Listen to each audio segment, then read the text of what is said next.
Olá, bem-vindos a mais uma live da Sociedade de Reumatologia do Rio Grande do Sul.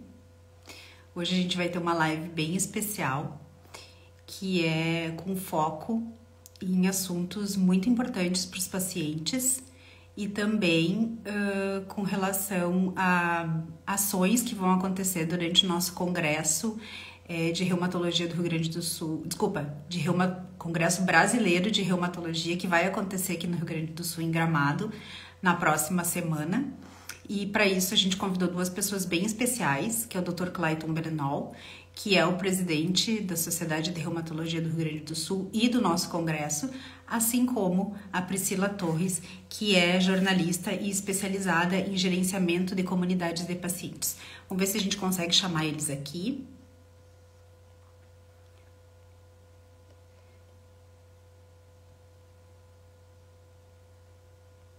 Só um pouquinho.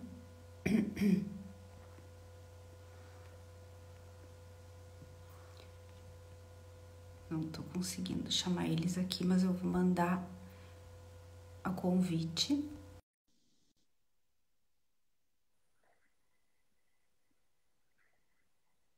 Vamos ver se eles conseguem entrar aqui. Oi, Clayton. Boa noite. Olá, Fernanda. Boa noite. Tudo bem? Tudo bem? Tudo jóia. Vamos convidar a Priscila aqui também, que ela não estava conseguindo entrar. Só um pouquinho.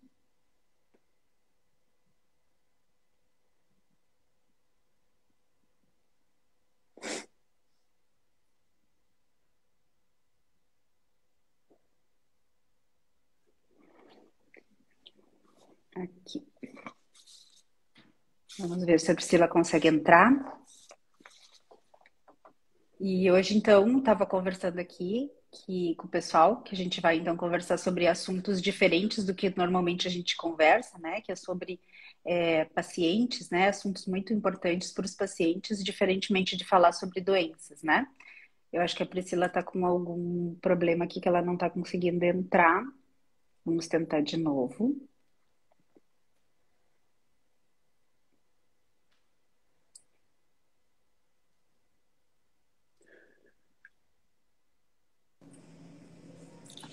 Aí, ó. Olá, cheguei. Oi, que bom que Boa conseguiste noite. entrar. Boa noite, doutor Cleiton. Boa noite, doutora Fernanda. Obrigada pelo convite, pela oportunidade de estar aqui representando a comunidade de pacientes no Brasil. Com certeza será uma atividade muito especial e todos os anos os pacientes esperam muito por esse momento de ver a reumatologia brasileira reunida, estudando inovação científica e considerando a importância que tem a razão de tudo isso, que é o paciente, né? Então, o tema dessa live para a gente é muito especial, porque o paciente está no foco e, sobretudo, o paciente tem que estar no foco dele mesmo e ser a prioridade para ele mesmo, porque senão as coisas não vão bem. Priscila, já que tu tomou a palavra, para quem não te conhece, aproveita então e já diz quem você é nesse mundo da reumatologia. Vamos lá. Eu sou Priscila Torres. Atualmente eu sou jornalista, estou conselheira nacional de saúde, representando a Biorrede Brasil, o Grupo de Apoio ao Paciente Reumático Brasil e toda a rede paulista de associações de pacientes. Eu convivo com artrite reumatoide há 17 anos, fui diagnosticada aos 25 anos, hoje eu vou fazer 42. Quando eu fui diagnosticada, não tínhamos o que nós temos de mais rico nas redes sociais hoje, que são uma comunidade de reumatologista gerando informações de qualidade para pacientes. Então, o meu diagnóstico veio numa época em que tudo era muito difícil, né? Você chegava no ambulatório de artrite reumatoide do SUS e saía de lá super espantado, com uma perspectiva de qualidade de vida muito baixa, porque a gente encontrava pacientes muito impactados, pacientes que tinham uma grande cara de paciente, né? E hoje nós podemos, com a inovação da reumatologia, não termos essa característica e também ter separado os ambulatórios de artrite recente e de artrite estabelecida, né? Então, a gente termina não tendo esse impacto do diagnóstico que eu tive. E por isso eu escrevi uma comunidade de pacientes, que é o artrite reumatoide, porque naquela época não tínhamos reumatologista nas redes sociais falando para paciente, as informações que tinham na internet eram muito duras e traziam um desespero, uma desesperança muito grande. E eu comecei a conversar com o paciente para entender a minha jornada e também trocar um pouco com eles, porque naquela época eu vinha da saúde, né? Eu era técnica de enfermagem, cursei até o último ano da faculdade de enfermagem, então eu sabia um pouquinho sobre cuidados em saúde, mas eu não sabia o que era viver com artrite, eu não sabia o que era viver com a doença, e eu não sabia que hoje, 17 anos atrás, eu não teria nenhuma sequela da doença, não teria nenhuma perda de mobilidade e teria a qualidade de vida compatível a uma pessoa que não tem artrite reumatoide. Claro que tudo isso é resultado de tudo que a gente, de um pouquinho do que a gente vai conversar hoje aqui. Isso mesmo. Clayton, te apresenta também para a gente já começar a conversar sobre tantas coisas interessantes que a gente tem hoje. Claro, claro. Uma boa noite mais uma vez, Fernanda. Muito obrigado por organizar essa live em nome da Sociedade de Reumatologia do Rio Grande do Sul. Priscila, boa noite. Que bonita trajetória, né? Conheço há muitos anos a tua história e sempre marcando presença na divulgação de informações relacionadas à área da reumatologia, ao cuidado dos pacientes. E eu estou duplamente feliz nessa live, né? Primeiro, pelo tema, acho que o foco no paciente é um tema fantástico, muitas vezes esquecido, né, em alguns momentos, em alguns eventos médicos, inclusive, e ele sempre deve ser revisitado, porque os nossos pacientes, sem sombra de dúvida, são o foco da nossa prática clínica do dia a dia, é por isso que nós nos atualizamos, é para isso que nós estudamos tanto, né, desde a nossa formação lá no início da faculdade. E também, claro, né, por causa do Congresso Brasileiro de Reumatologia, o SBR 2022, que se dará em Gramado na semana que vem, mas eu acho que teremos tempo ainda de comemorar. Mas, enfim, muito feliz de estar aqui. Clayton, você, além do nosso presidente, né, da nossa regional, você é o presidente, então, do nosso primeiro congresso pós-pandemia, congresso presencial pós-pandemia, que vai ser, então, aqui no Rio Grande do Sul. E nesse congresso, a gente tem muitas ações com foco no paciente. Eu queria que tu já nos dissesse, de antemão, então, quais são, o que está organizado para os nossos pacientes participarem durante esse congresso, porque não é só médico que participa de congresso de reumatologia, os pacientes também têm sua vez. Nos fala um pouquinho sobre isso, Clayton. Perfeito, Fernanda. Já é uma tradição da Sociedade Brasileira de Reumatologia ter um cuidado especial com os pacientes reumáticos. Então, nesse congresso, nós teremos toda uma preparação e uma programação específica para os pacientes. Então, as atividades começam já, eu diria que começa no dia anterior ao congresso, né, no dia 6 de setembro, onde nós teremos uma atividade chamada Ação Social, onde nós teremos contato com pacientes com dúvidas sobre doenças reumáticas e ocorrerá lá na Rua Coberta, em Gramado, né, com orientações, educação, testes de força, inclusive. Teremos também atividades no mesmo dia, no dia 6, terça-feira à tarde, que é um encontro nacional de pacientes. Será um encontro online, então aqui já fica o convite para todos participarem, né, sempre com a participação da doutora Wanda, que é uma entusiasta de grupos de pacientes e que trabalha na Grupage, né, e que sempre ajuda a Sociedade Brasileira a organizar. E nesse Congresso Brasileiro, isso não foi diferente, trabalhamos com muito cuidado nesse encontro online. E na quarta-feira, no dia 7 de setembro, dia da independência do Brasil, nós teremos todo um dia dedicado a um curso para pacientes. Então, é um curso com um cronograma específico para pacientes, para familiares, para os agentes de saúde e profissionais, né, onde inclui aí a multidisciplinaridade. E você vai estar lá, né, Priscila? Você vai estar participando, né, juntamente com outros pacientes, você vai estar lá em Gramado. E aproveitando, eu gostaria de te perguntar, Priscila, quais são as expectativas dos pacientes, da comunidade de pacientes, e até você mesmo que é paciente, com relação aos médicos? O que vocês esperam dos médicos? Bom, todo paciente precisa de um médico para chamar de seu, né? Eu penso, a gente sempre olha o reumatologista como aquele parceiro que vai estar com você. E o que os pacientes esperam justamente é estabelecer essa relação de parceria, mas uma relação também que seja mútua, né? Porque muitas vezes nós esperamos que o médico seja o nosso curandeiro, que faça um milagre, que ele dê pra gente uma pílula mágica, que vai fazer atividade física 30 minutos todos os dias, que vai comer, você pode comer um mundo de tranqueira e vai ser como se você tivesse uma alimentação saudável.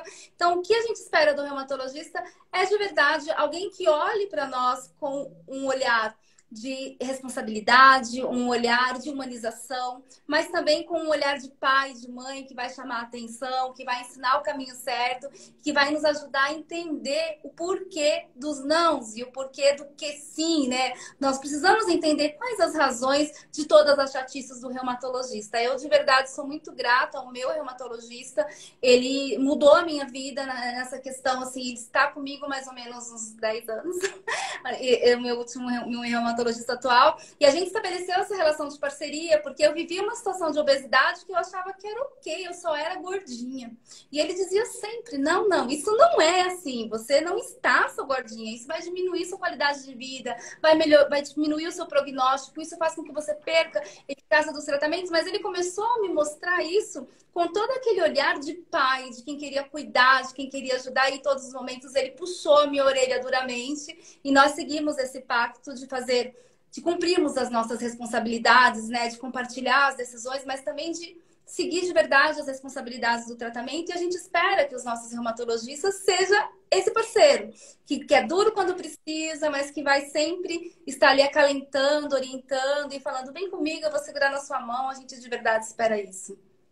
Eu acho que os pacientes esperam muito, né, Clayton, da gente a segurança, né, dos médicos a segurança, mas uma das principais perguntas que nos fazem enquanto médicos é se a doença tem cura. Na verdade, a maioria das doenças reumáticas são crônicas e elas não têm cura, mas os pacientes podem conviver bem com as suas doenças aderindo aos tratamentos. Clayton, o que nós médicos esperamos dos pacientes para a gente conseguir atingir isso? Eles terem segurança com a gente, mas também ter uma melhor resolução dos seus problemas. Fernanda, eu acho que coisa bonita ouvir esse relato da Priscila, né? Então, ela fala sobre a sua jornada, todas as dificuldades, as barreiras, os enfrentamentos e hoje, né, vencendo a doença. Eu acho isso fantástico, porque os médicos, eles obviamente precisam apresentar o conhecimento técnico, precisam de muito estudo, precisam de atualização, de educação médica continuada, mas o médico pode fazer graduação, residência, mestrado, doutorado, pós-doutorado. Se ele não tiver um ingrediente muito especial, que esse ingrediente no cuidado, na prática clínica, se chama empatia, que é justamente se colocar no lugar do outro, a gente não vai adiante na relação médico-paciente. Então, se a gente não fizer esse exercício persistente e não se acostumar com as condições que não são dentro do normal, que não estão possibilitando uma boa qualidade de vida do paciente. Então, a Priscila tinha um problema, ela mesma mencionou, relacionado à obesidade, e ela não se dava conta, ao longo do tempo, que isso realmente seria prejudicial, e hoje sabe-se, né, que diversas doenças reumáticas têm seu prognóstico piorado por causa da obesidade. O médico reumatologista fez esse entendimento e fez com que ela entendesse que deveria haver condutas, né, que poderiam vencer essas outras condições que em reumatologia nós chamamos de comorbidades, ou as doenças que caminham junto, né, com as doenças reumáticas, tanto artrite reumatoide, lúpus, artrite psoriásica e muitas outras. O médico espera o quê? Espera que os pacientes fiquem bem, espera que os pacientes atinjam uma boa qualidade de vida livre de sofrimento. Mas para isso é necessário que o médico transmita essa mensagem do melhor caminho para os pacientes e que muitas vezes ele não é o dono da verdade. Muitas vezes o melhor caminho vai ser apontado pelo paciente em conjunto com o médico e deverá haver um acordo entre os dois para que os dois caminhem juntos adiante. Então, não existe um caminho sozinho em toda essa trajetória. Eu acho que o médico, ele deseja, sim, uma adesão ao tratamento, mas não só o tratamento medicamentoso, né? A gente tem que, não a gente tem que ter tempo para conversar com o paciente sobre a adesão ao tratamento não medicamentoso, que é uma parte fundamental do tratamento. E isso inclui atividade física, alimentação equilibrada, muitas vezes consultas com psiquiatras, com cardiologistas, com dentistas. Então, essa adesão vai acontecer no momento que tiver segurança e a gente tiver tempo realmente para orientar os pacientes com relação a isso. E, Priscila... Se me permite, Fernanda, claro. Inclusive eu já vou lembrando aqui que no Encontro Nacional de Pacientes teremos esse tema, né, das linhas de cuidado em reumatologia, um tema tão importante que aborda aí cuidados multidisciplinares, e quem quiser se informar melhor pode acessar ali, que é o encontro... grátis, né? Um encontro onde não tem, basta realizar sua inscrição e nós temos esse evento online totalmente virtual no dia 6/9 às 15 horas. Isso aí. E durante toda essa jornada do paciente com doença crônica, com doença especialmente reumatológica, que é o tema hoje, a gente tem muitos atritos, né? Tem muitos ruídos. Priscila, enquanto paciente, você que representa os pacientes, quais são os principais atritos na jornada do paciente com doença reumatológica? Uma das principais dificuldades do paciente diagnosticado com uma doença reumatológica é entender por que o tratamento não acaba nunca. Porque antes da doença, você sempre tem aquela questão de, eu tenho uma infecção de garganta, tomo um antibiótico, 7 dias, sarou. Uma infecção de urina, 7 dias. Quando você se torna paciente, um paciente crônico, você tem que aderir a uma jornada contínua. Então, essa parte de você ter um tratamento que não tem fim é um grande atrito para o paciente poder entender. E muitas vezes a gente termina entrando no desalento, né? Todo dia eu vou tomar remédio, toda semana eu vou fazer uma injeção. Então, essa é uma parte. Mas eu acho que um dos grandes atritos que o paciente pode ter é a dificuldade de ter um relacionamento empático e de confiança com o seu reumatologista. Porque enquanto o paciente não alcança esse patamar de amadurecimento de relacionamento com o seu reumatologista, todas as outras coisas ficam muito difíceis, né? Então, assim, um outro atrito que muito grande é o impacto emocional, né? Você saber que você tem uma doença que não tem cura, isso é muito duro. Não ter cura é a palavra mais forte que nós, pacientes, lembramos por toda a vida. Quando eu fui diagnosticada, eu fui diagnosticada em uma unidade de pronto-socorro e no dia seguinte eu estava com o reumatologista, é uma situação que não é a realidade da maioria de nós brasileiros, mas a primeira coisa que ficava na minha cabeça era: não tem cura, é crônico, é degenerativo. Então essas palavras eram palavras que traziam, assim, uma perturbação emocional tão grande que eu olhava para o meu filho com 4 anos e pensava: meu Deus, quanto tempo ele vai me empurrar em uma cadeira de roda? Meu filho tem hoje 21 anos e nunca passamos por essa situação. Então, assim, esses atritos, eles são muito fortes e eles causam um turbilhão de emoções que terminam, de certa forma, impactando no tratamento e muitas vezes impactando no prognóstico, né? Se você tem muita ansiedade, muita preocupação, você tem mais dor, você se torna mais rígido, a vida se torna muito mais pesada. Um dos atritos que eu acho importante a gente tocar aqui nesse assunto é com relação ao tempo do diagnóstico também, né? Muitas vezes as pessoas acham que por terem pouca idade, né? Porque reumatismo ainda é estigmatizado em algumas situações como doença de pessoas mais idosas. Então, esse entendimento do que pode acontecer em pessoas mais novas, né? Talvez é um dos grandes geradores de dificuldade, de demora no diagnóstico e até procurar um médico reumatologista. Clayton, o que tu tens para nos dizer com relação a isso? Como que tu sente os principais atritos nessa jornada do paciente? Acho que vocês levantaram pontos muito interessantes. A questão do impacto emocional prejudica o bom entendimento, inclusive, da doença, prejudica aquela questão da adesão ao tratamento, como comentaste muito bem, né, Fernanda?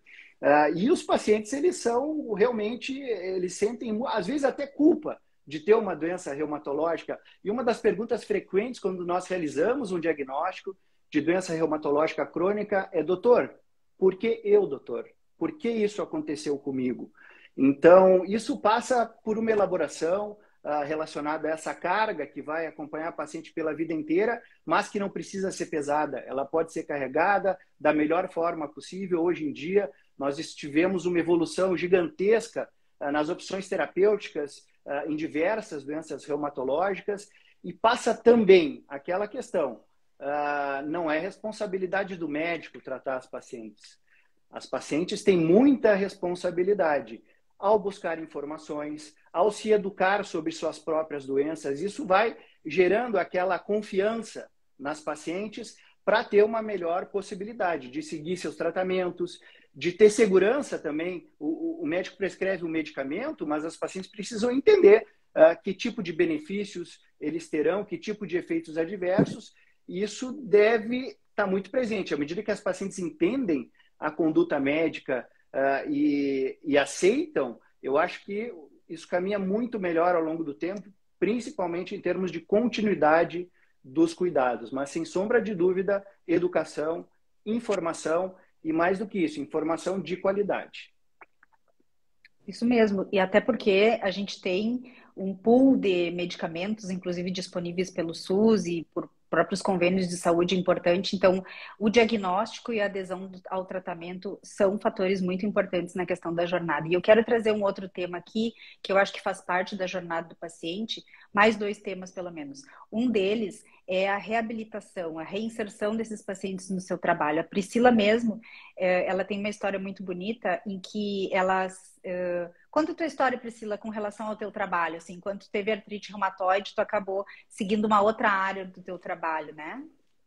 Sim, quando eu fui diagnosticada, eu não tinha a quantidade de informações que eu tenho hoje. Eu não conhecia os direitos. Eu não sabia, por exemplo, que uma pessoa com artrite reumatoide em atividade, ela pode ter direitos compatíveis a uma pessoa portadora de necessidades especiais. Então, eu não sabia que o mundo poderia ser adaptado àquela minha condição naquele momento. E eu era técnica de enfermagem, eu trabalhava em 3 hospitais. Eu cursava a faculdade de enfermagem no período da tarde, trabalhava todas as noites e era mãe de uma criança de 4 anos. Então, claro, quando eu comecei a ter dor, a minha dor era o quê? Excesso de trabalho, estresse, uma jornada muito corrida. Mas quando eu fui diagnosticada, eu tive uma reflexão muito grande na minha vida. Durante a minha primeira internação hospitalar, eu internei por dor. E eu olhava a janela do hospital e pensei, eu não posso continuar vivendo assim.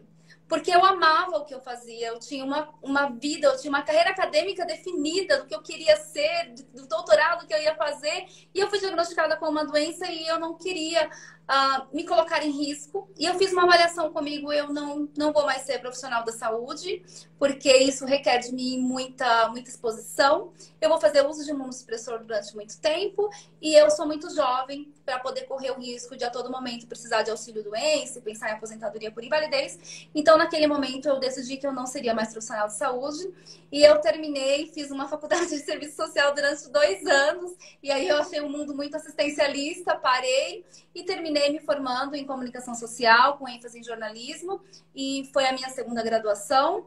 E essa minha graduação eu fiz com total apoio do meu reumatologista e com diversas necessidades especiais atendidas pelo serviço de educação.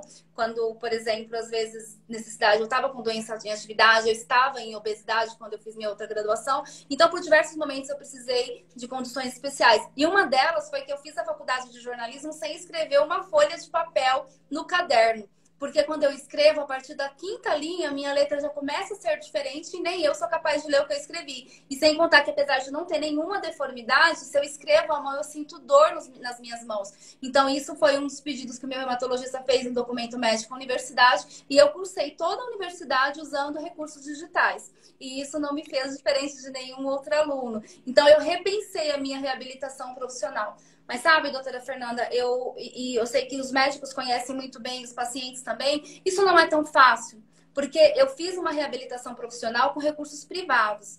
E o nosso sonho é que os pacientes brasileiros possam ter reabilitação profissional apoiado pelo sistema público. Porque é muito difícil você, depois de adulto, depois que você tem uma profissão, você pensar o que eu vou querer ser depois de ficar doente. E aí... Mas, Priscila, desculpa te interromper, mas você entende, Clayton está aberto aqui para emitir tua opinião também. Você entende o quanto é importante o paciente ser reabilitado para exercer uma profissão? A profissão faz parte da reabilitação, né? Porque os pacientes que muitas vezes não têm uma ocupação, eles acabam tendo mais problemas né, do ponto de vista emocional, do ponto de vista social, inclusive. Então, essa reinserção no trabalho é uma forma muito importante da gente, enquanto médicos, ajudar o paciente a fazer também. O que você Sim, claro. pensa sobre isso, Clayton? Perfeito. Eu acho que tratamento não é só medicamento, não é só remédio.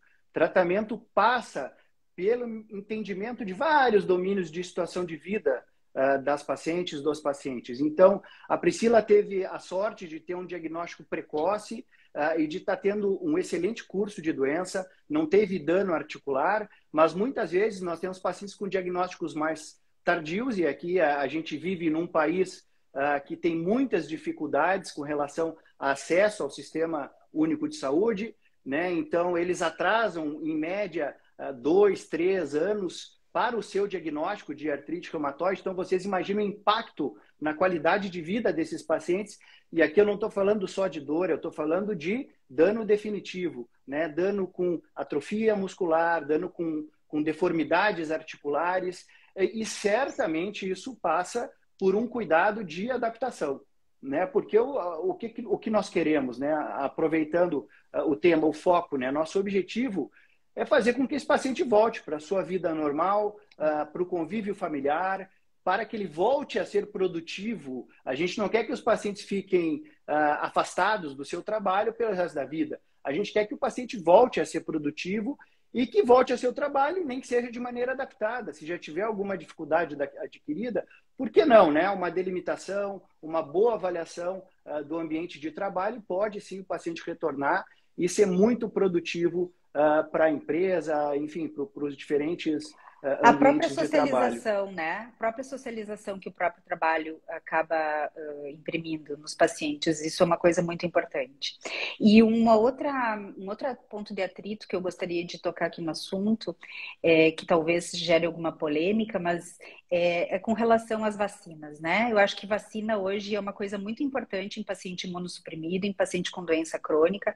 A gente teve alguns cenários agora, até de algumas politizações com relação à vacina, mas, Clayton, eu gostaria que tu colocasse aqui qual é a importância e quais são que existem recomendações, inclusive, para pacientes imunossuprimidos com relação à vacina. Algumas vacinas são dadas pelo SUS, outras vacinas são necessários partir para o privado, mas, enfim, gostaria que tu tocasse nesse assunto aqui para quem está nos ouvindo. Legal, Fernanda. Isso aí, a vacinação hoje em dia deve fazer parte da rotina do médico reumatologista e dos seus pacientes reumáticos. Nós evoluímos muito em diversos tipos de tratamento para as doenças reumatológicas, com terapias-alvo, modulando alguns mediadores de inflamação que são super importantes para controlar a atividade de inflamação, a dor do paciente, o líquido dentro da articulação, as células inflamatórias, mas, por outro lado, esses medicamentos acabam diminuindo as defesas.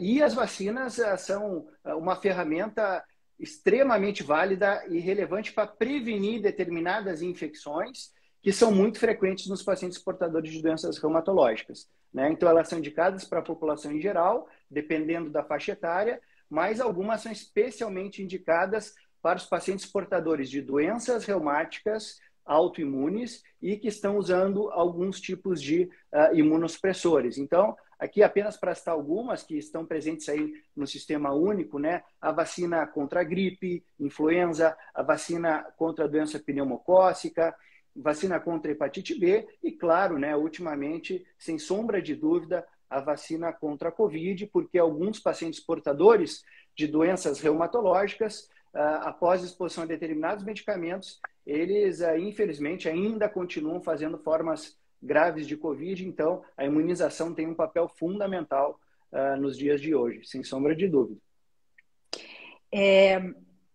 Com relação ainda à jornada do paciente, eu gostaria de tocar num assunto aqui e gostaria de perguntar para ti, Priscila, como a gente sabe que é importante a equipe multiprofissional e, inclusive, consultas com outros especialistas, por exemplo, cardiologistas, né? Para quem tem uma artrite reumatoide, é tão importante quanto a avaliação com o reumatologista, avaliações periódicas com o seu cardiologista, até com dentistas.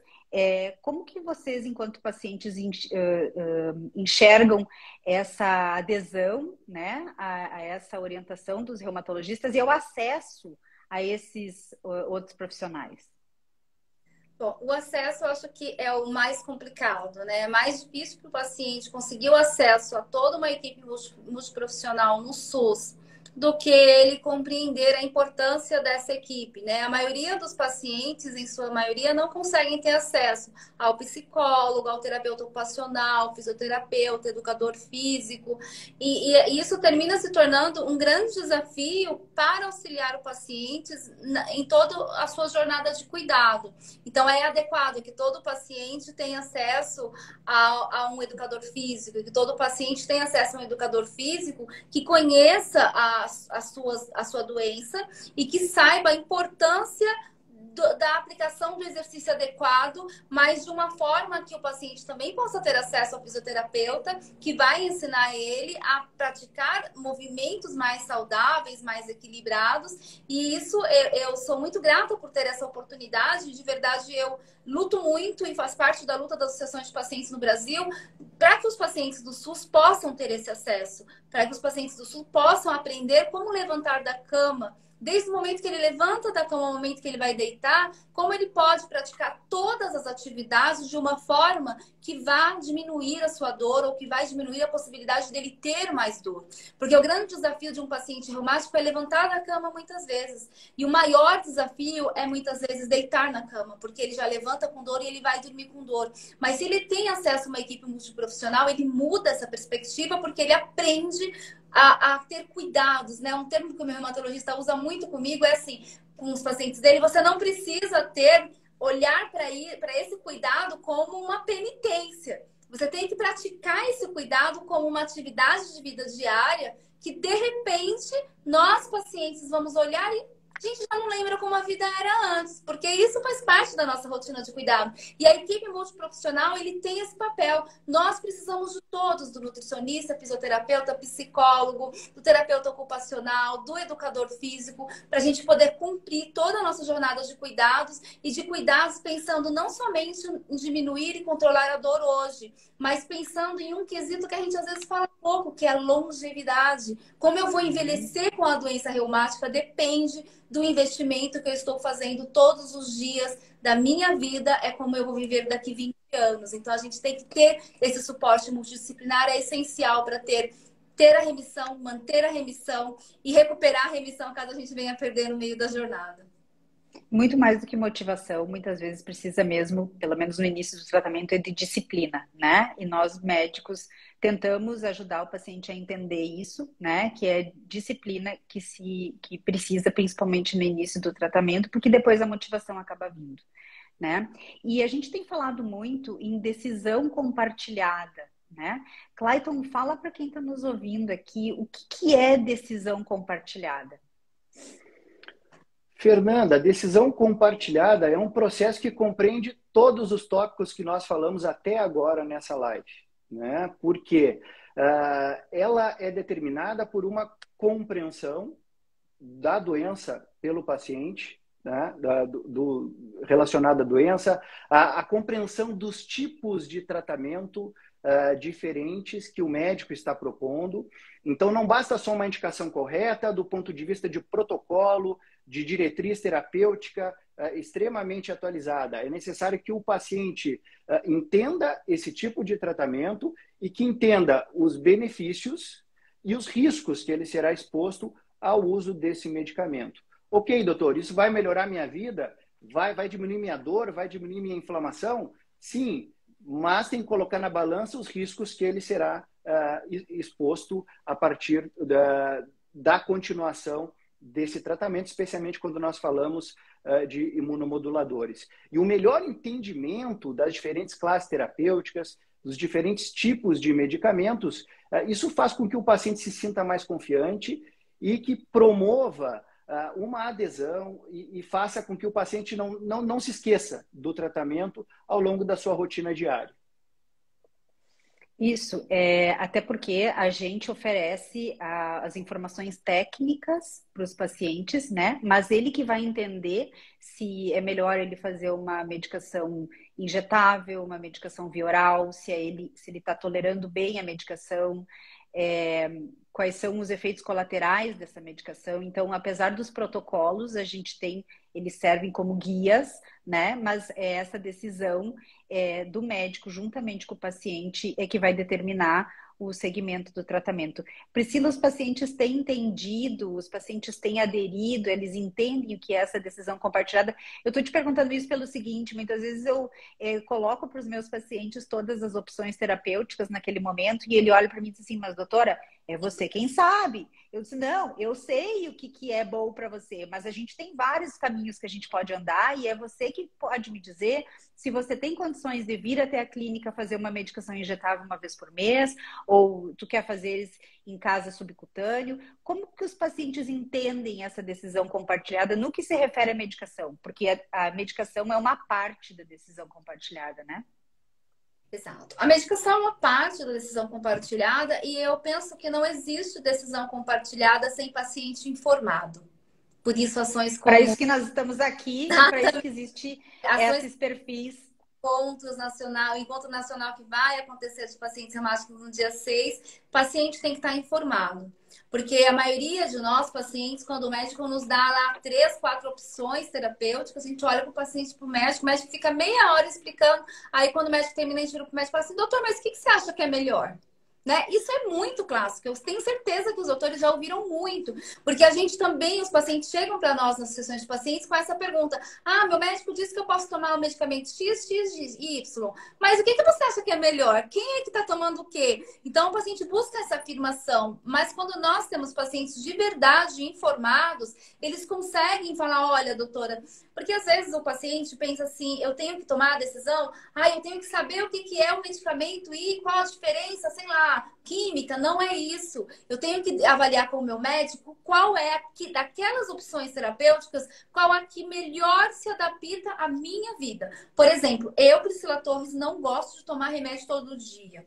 Eu prefiro tomar uma injeção uma vez por semana. Porque às vezes eu vou esquecer o remédio, porque eu viajo muito, porque eu tenho que carregar remédio. É melhor para mim isso. Mas, eu tenho pavor de agulha. A doutora Fernanda nem vem com essa história de agulha. Você sabe que aquele paciente vai ter dificuldade de se injetar. Então, o paciente precisa ser sincero com o médico e contar todas as suas coisas, todas as suas ansiedades. E falar, doutora, eu preciso de um remédio que me permita ter maior autonomia, que eu não fique presa.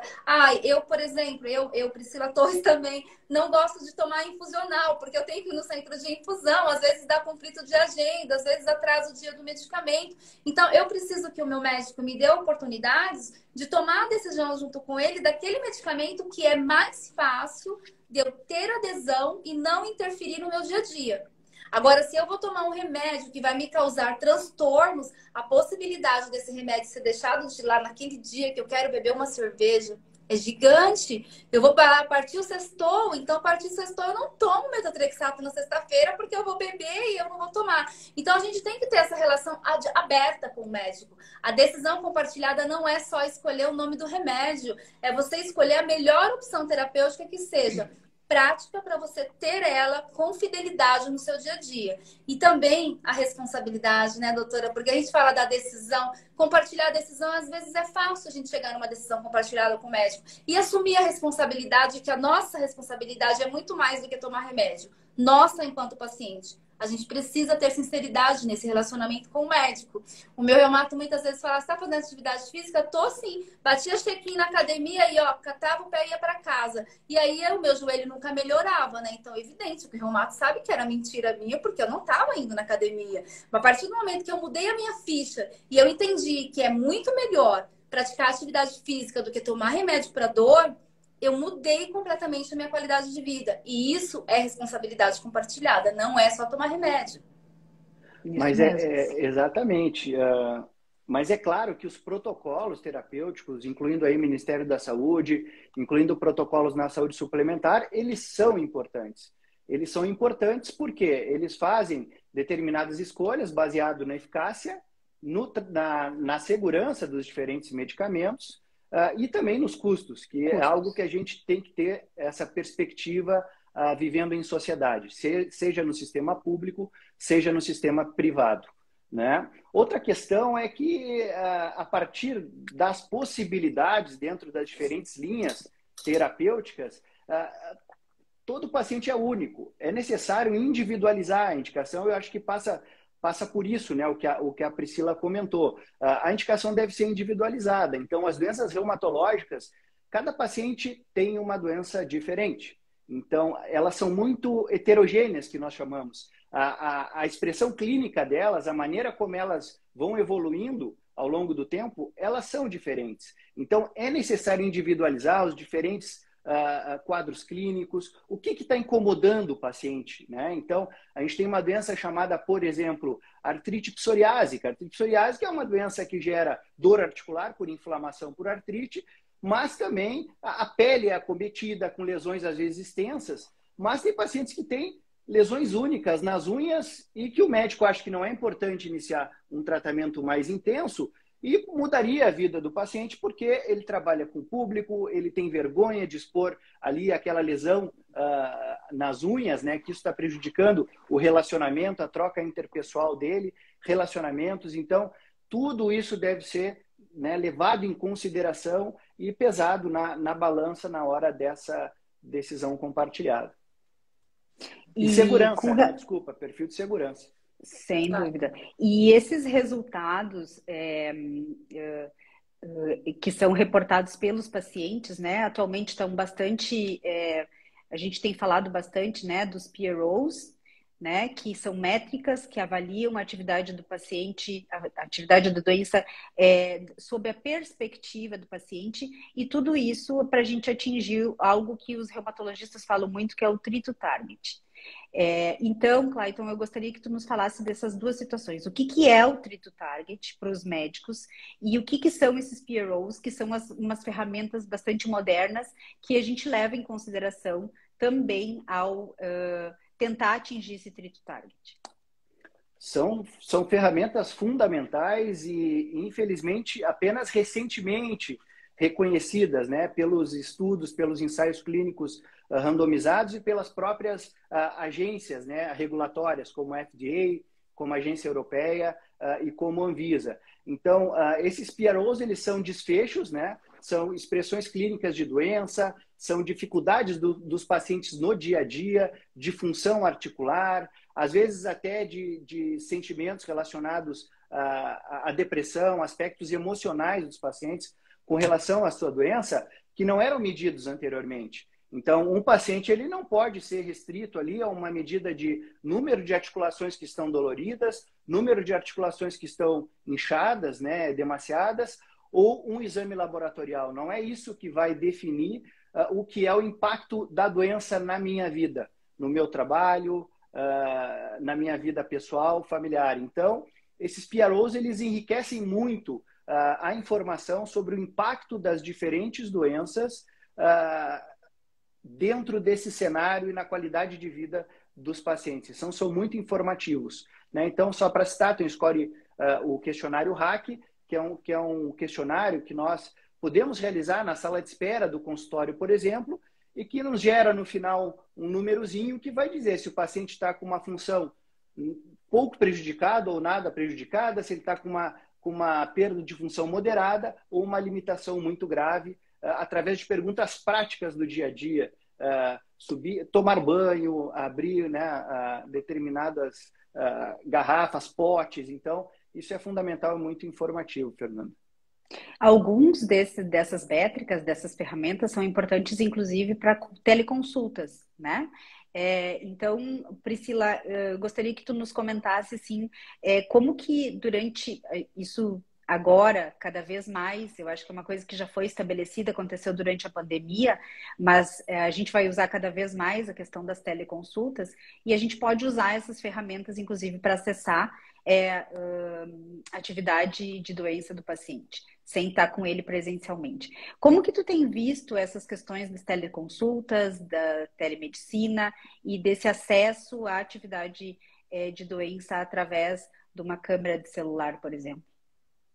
Eu penso que a única coisa boa que a pandemia trouxe para o nosso país foi a ampliação da telemedicina, né? Que isso era um tema que já vinha se arrastando há alguns anos e nós não conseguíamos avançar. Então, por exemplo, eu moro em São Paulo, e São Paulo tem uma grande quantidade de reumatologista, e naturalmente a gente recebe pacientes do Brasil inteiro querendo vir se consultar com os médicos de São Paulo, porque eu acho que os médicos de São Paulo têm uma varinha mágica, pá, que vai resolver tudo muito mais fácil. E a telemedicina ampliou muito essa questão do acesso e ela trouxe, acho que os reumatologistas, sobretudo, puderam avançar nos desafios de avaliar um paciente à distância. E da nossa parte, assim, eu, por exemplo, eu vi o meu reumatologista nos últimos 2 anos e meio uma única vez pessoalmente. Todas as outras consultas foram por telemedicina. Mas nós acompanhamos o relato dos pacientes do Brasil inteiro e a telemedicina é muito bem aceita pelos pacientes e eles têm conseguido manejar com seus reumatologistas perfeitamente a sua doença através dos recursos disponíveis. Eu acho que as medidas de reportes do paciente, elas trouxeram uma humanização muito maior para esse processo, sabe? E o conceito também, eu lembro muito assim, esse foi um tema de uma palestra que eu ministrei no Congresso de Pacientes de Panlar esse ano, que o que importa para os pacientes nas medidas de reportes da sua doença eram coisas que ficavam desconsideradas nas métricas que tínhamos anteriormente. Então, como que o paciente está dormindo? Como que você está se sentindo cansado? Nós falamos de educação do paciente, mas a gente tem que ter um paciente reumático conscientizado e a sua família sobre o que é a fadiga e quais são as etapas da fadiga nas atividades da doença e como que, por exemplo, a fadiga interfere nas relações sociais do paciente dentro de todas as suas relações sociais de trabalho, de vida familiar, de vida conjugal. Então, essas questões de verdade são medidas que para o paciente têm muita importância. Então, quando o médico pergunta para ele, você está dormindo bem? Né? Eu acho que um ponto que a gente sente falta no país ainda é a consulta da enfermeira especializada em reumatologia,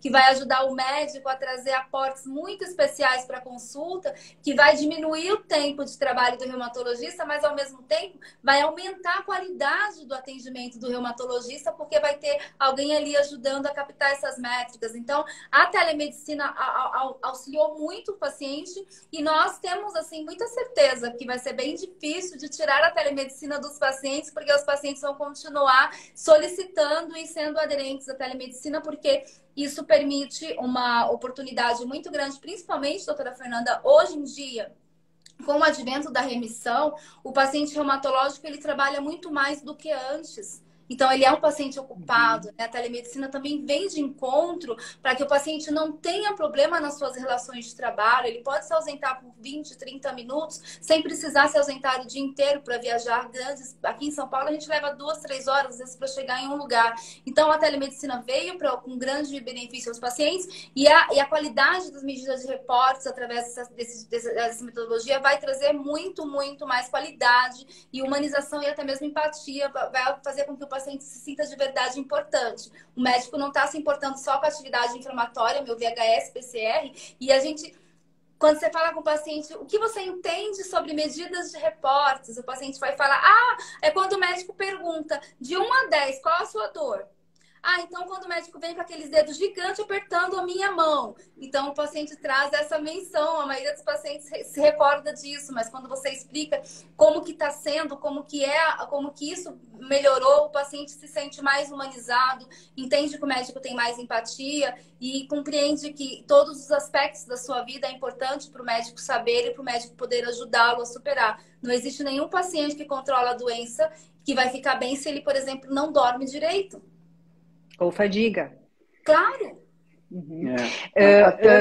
Fernanda, só um pequeno comentário, claro. Enfatizando, realmente, a telemedicina é um caminho sem volta, tá? Não há dúvida sobre isso, né? Agora, fazer reumatologia sem encostar no paciente, sem examinar o paciente, é muito complicado. Então, é o que eu falo, eu sou professor da Universidade Federal do Rio Grande do Sul e nas minhas aulas eu digo, vocês precisam colocar a mão nos seus pacientes. Não se faz diagnóstico em reumatologia sem uma anamnese completa, que é a entrevista, né? Toda a entrevista formal, mas o exame físico é fundamental. Então, pelo menos em algum momento, o médico precisa ter contato dentro de um consultório com o seu paciente.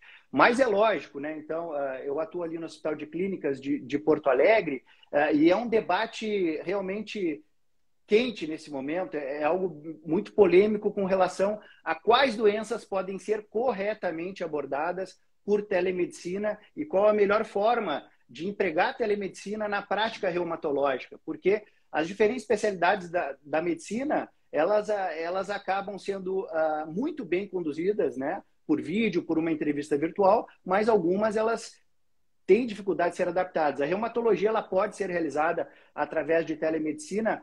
E Fernanda, eu posso fazer mais uma propaganda do Congresso aqui? Com certeza, que é um tema muito atual Certo. que nós vamos ter durante o Congresso, né? Sobre a telemedicina. Exatamente. Acho que tu vai participar dessa Sim, eu sou a atividade, né, presidente da Fernanda? mesa. Aham. Então fala um pouquinho Não, na dessa verdade, sessão. é todas essas questões que a gente vai abordar, né? E o que acontece é que eu acho que a telemedicina é uma ferramenta a mais, mas ela não é substitutiva de uma consulta Exatamente. presencial, né?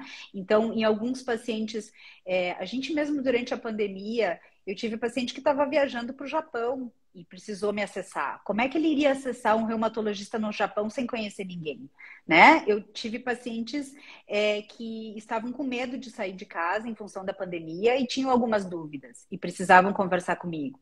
Então, ela não é substitutiva, mas ela é uma ferramenta a mais que veio. E aí, algumas medidas de reporte dos pacientes nos ajudam a acessar com maior precisão se esse paciente está precisando fazer uma troca de medicação e tal. E até dizer, olha, eu não estou conseguindo te avaliar por aqui, você vai ter que vir de um jeito ou de outro.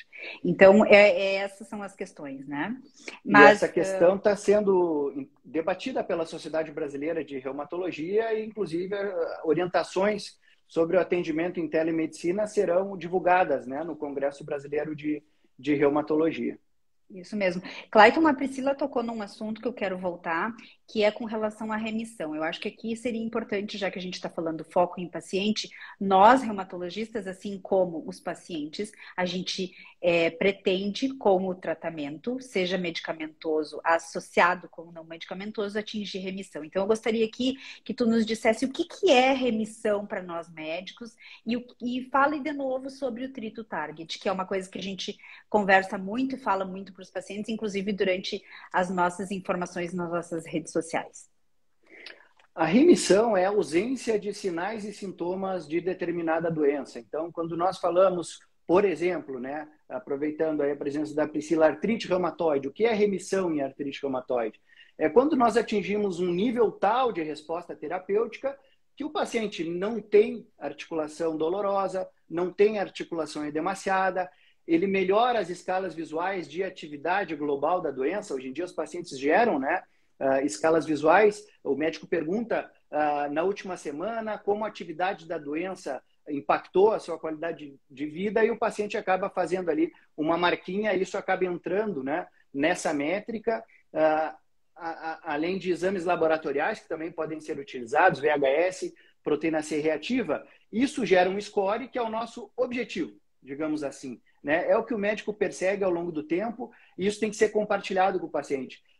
O trito target é uma decisão compartilhada. O fato do paciente entender que hoje em dia, sim, nós temos objetivos, sim, nós temos um alvo que nós queremos atingir ao longo do acompanhamento do paciente e é justamente quando esses sintomas melhoram e nós classificamos o paciente como remissão, aonde esses scores acabam diminuindo ao ponto do paciente ter uma vida, né, perfeitamente normal. Se não for possível remissão, pelo menos uma baixa atividade de doença.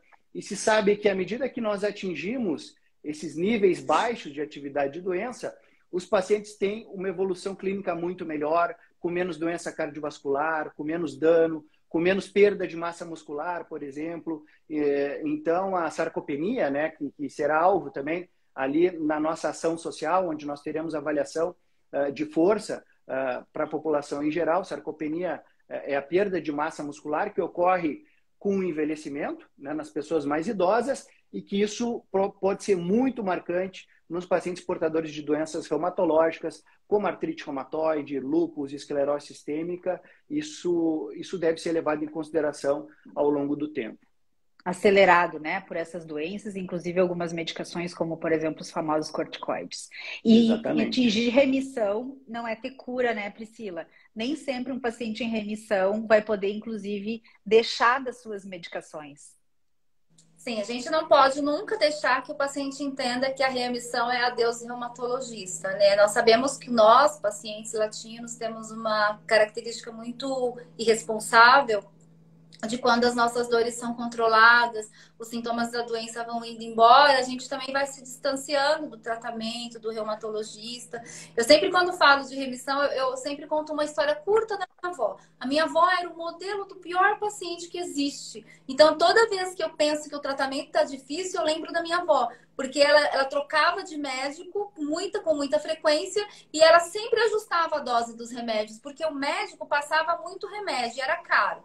Então, na primeira semana, ela tomava direitinho. Na segunda semana, ela, já tô ficando melhor, eu vou tomar um comprimido a menos por dia. Na terceira semana, ela já estava pensando. E com o advento da tecnologia, ela ganhou com 70 anos um tablet. E aí tudo piorou, porque ela assistia live e aí ela mesma tomava as condutas dela. Então, atingir a remissão é você ter disciplina, você manter a disciplina e você saber que, apesar da doença estar controlada, ela só está dormindo, de repente ela pode acordar. Então, eu estou em remissão desde 2017, estou com uma remissão neste momento muito, muito boa, que eu não tenho dor, mas eu mantenho o tratamento reumatológico e todos os exames de segurança em dia.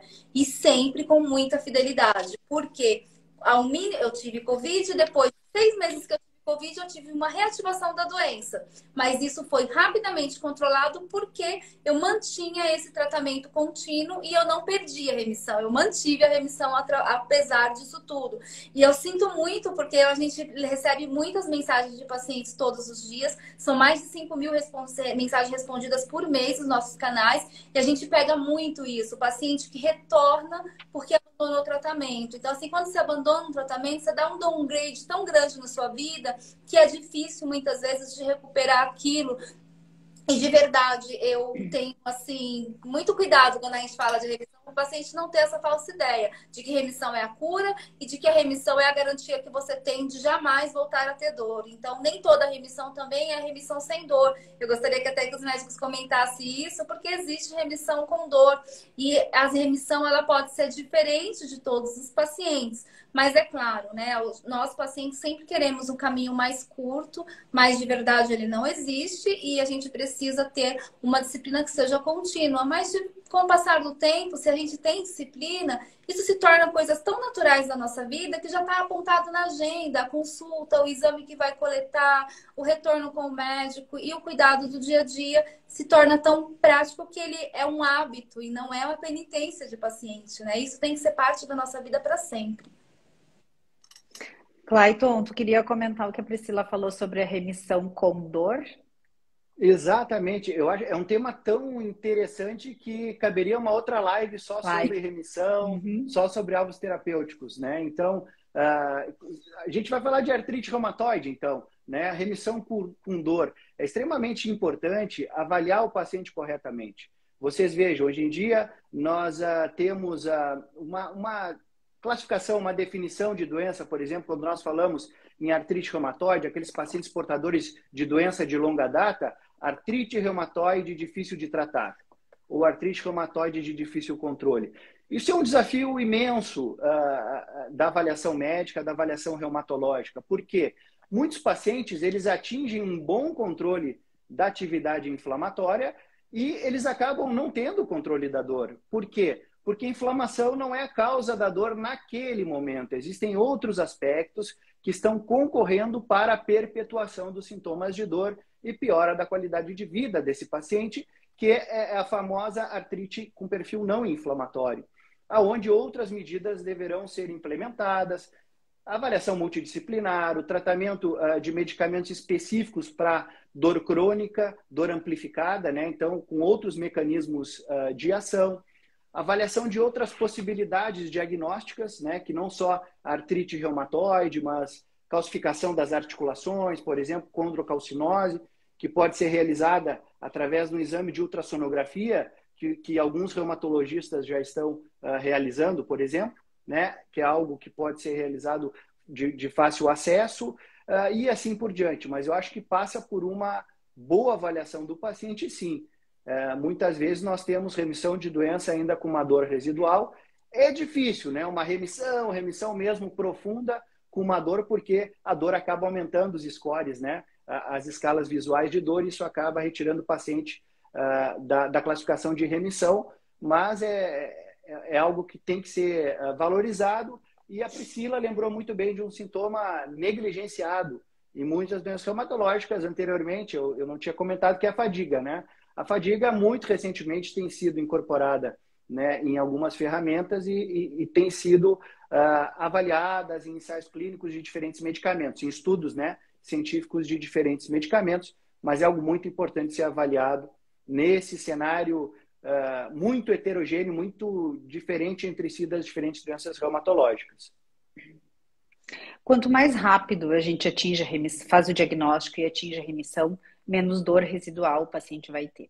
E para isso, um tema muito interessante que tem sido um assunto muito interessante que tem sido tema de vários encontros médicos dentro da área de reumatologia é a questão da medicina de precisão, que é um desejo tanto dos médicos quanto dos pacientes e que a gente ainda tem um caminho a ser seguido. Clayton, coloca para a gente o que é medicina de precisão, onde nós, dentro da reumatologia, estamos nesse sentido. Fernanda, como eu comentei, as doenças reumatológicas, elas acabam evoluindo, caminhando de maneira diferente. O mesmo diagnóstico, em diferentes pacientes, vai ter evoluções com velocidades diferentes, com mais dano articular, com mais limitação funcional. E isso é muito difícil de prever no início do acompanhamento, porque os reumatologistas eles têm uma pequena inveja boa dos oncologistas, por exemplo, que tem, né, aqueles biomarcadores, eles têm acesso a biomarcadores que acabam determinando o perfil de diagnóstico dos diferentes cânceres, das diferentes neoplasias, são biomarcadores mais precisos. E nós, reumatologistas, evoluímos muito nesses biomarcadores, que são informações, podem ser exames laboratoriais, podem ser características que os pacientes acabam apresentando lá no início do acompanhamento e que vai nos dar uma pista de como esse paciente pode se comportar ao longo do tempo. Mas é uma matéria que vem sendo persistentemente, a questão dos biomarcadores e medicina personalizada, vem sendo muito estudada, né, na reumatologia, e será também um tema do nosso Congresso Brasileiro de Reumatologia, né? Então, um professor do Reino Unido, o professor Pizzales, ele vai abordar muito detalhadamente essa questão em artrite reumatoide, onde na artrite reumatoide, lógico que em nível experimental, estudos estão começando a demonstrar que determinados tipos de células presentes na articulação, em maior ou menor proporção, os pacientes que têm determinadas características desse tecido inflamatório, eles podem evoluir melhor com tratamento A, B, C ou D.